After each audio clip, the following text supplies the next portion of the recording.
Hello guys, welcome back sa vlog natin. So ito yun guys, yung ni-repair natin. Dalawa ito guys. So kung hindi mo pa nakita yung video ko sa pag-repair nito, paano natin ito pinailaw, paano natin ito ni-repair. So guys, mag-subscribe ka, tapos tingnan mo lahat ng video ko para at least may matutunan ka at ikaw na rin yung gagawa sa bahay ninyo, DIY. So, do it yourself kapag ganito. So, guys, yung ilaw natin sa bahay, pag hindi na umiilaw, madali lang i-repair, guys. So, ganito lang yun, guys. So, ang ginawa natin doon sa previous video, so, panoorin nyo kung paano natin ito ni-repair. So, ito yung ginawa natin, guys. So, doon sa previous video, ito. Yung isang lead dito, senior natin. Yan. Shorted. Senior natin ito guys. Tapos umilaw na ito guys. So ito guys. So ito yung isa guys. Dalawa yung ni-repair natin. So dalawa yung nasa previous video. Ito ni-repair natin. Paano natin nalaman na siya yung sira. So panoorin guys yung previous video ko dito guys. So gayon guys. Babalik na natin itong plastic na takip guys. Ito. Babalik na natin ito. Lagyan natin dito guys. Pandikit.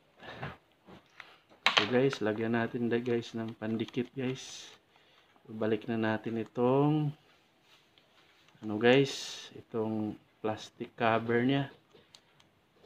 So guys, wala nang laman itong pandikit ko guys. So konti na lang guys. Naubos na guys.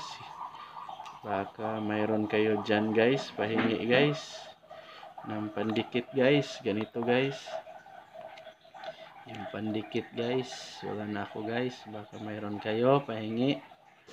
So ito, balik na natin siya guys. So nakakasave ka ng pera dito guys, dahil pag nasira yung mga ilaw nyo sa bahay, ganito lang gagawin ninyo. I-repair nyo lang siya. Do it yourself.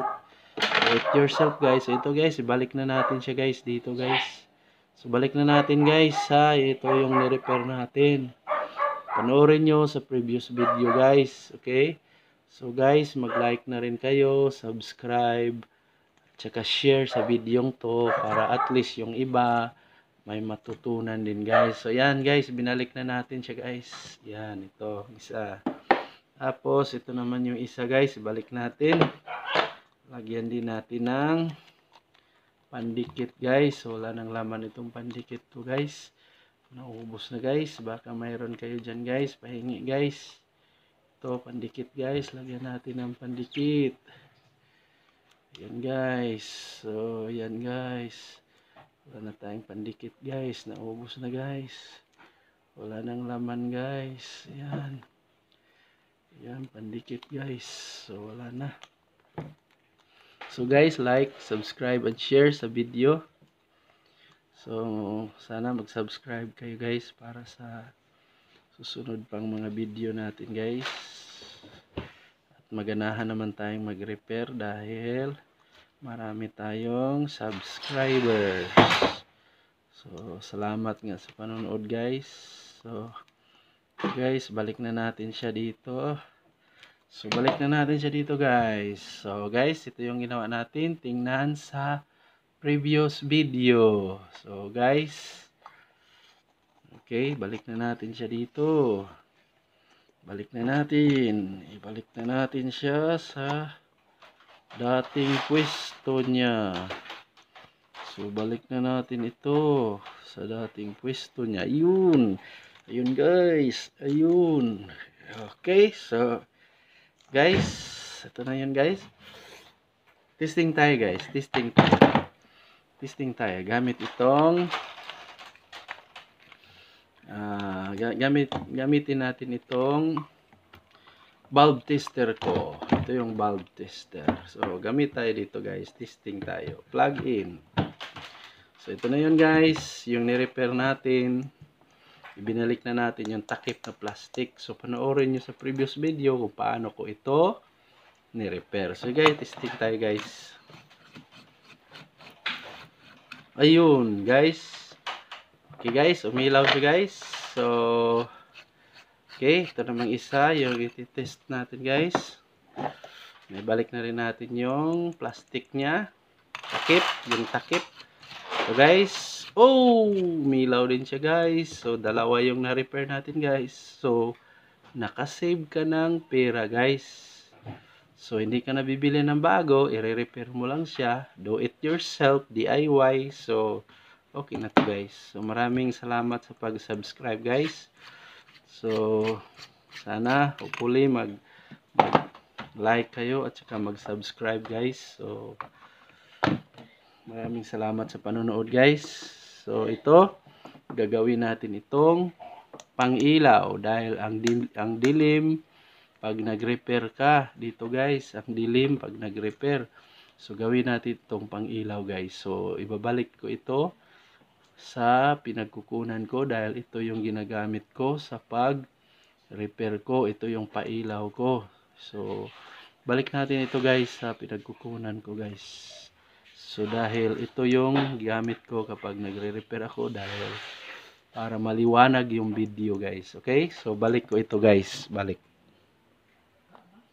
Okay guys, ito na yun guys, yung ginawa natin yung pailaw pag nagre-repair tayo. So ito yun guys, ito, yan, ginawa ko yan guys. Yung pag nag-repair tayo, ito yung pailaw natin. Ayan, ibinalik ko na siya dyan guys, ito. So ibinalik ko na siya dyan. Yung kanina, hindi umiilaw ito. So ito na guys. Yung pag nag-repair tayo, ito na yung pailaw natin para maliwanag yung video. So, ginawa ko ito guys para maliwanag ang video natin. So, plug in tayo guys. Plug in tayo dito. Pailawin natin. Okay? Plug in tayo.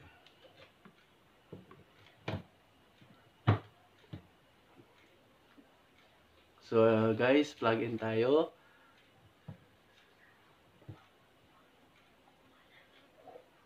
Okay, so guys, tingnan natin doon baka hindi naka ano sa saksakan guys. Okay, yan na guys, hindi nakasaksak doon guys sa outlet. So yan. Yan, umilaw na siya guys, yung ni-repair natin. Okay, so yan na yung pang-ilaw natin kapag nagre-repair tayo. So maliwanag na yung video natin sa susunod dahil mayroon na tayong pang-ilaw na ginawa ko guys. So dito tayo nagre-repair guys. So okay, so dito. So, maliwanag na siya guys. Ayan. So, okay na to guys. So, maliwanag na. So, ayan guys. Okay, so maraming salamat sa panonood guys. So, maraming salamat sa panonood. So, God bless sa lahat guys. God bless sa lahat. Please subscribe guys. God bless sa lahat.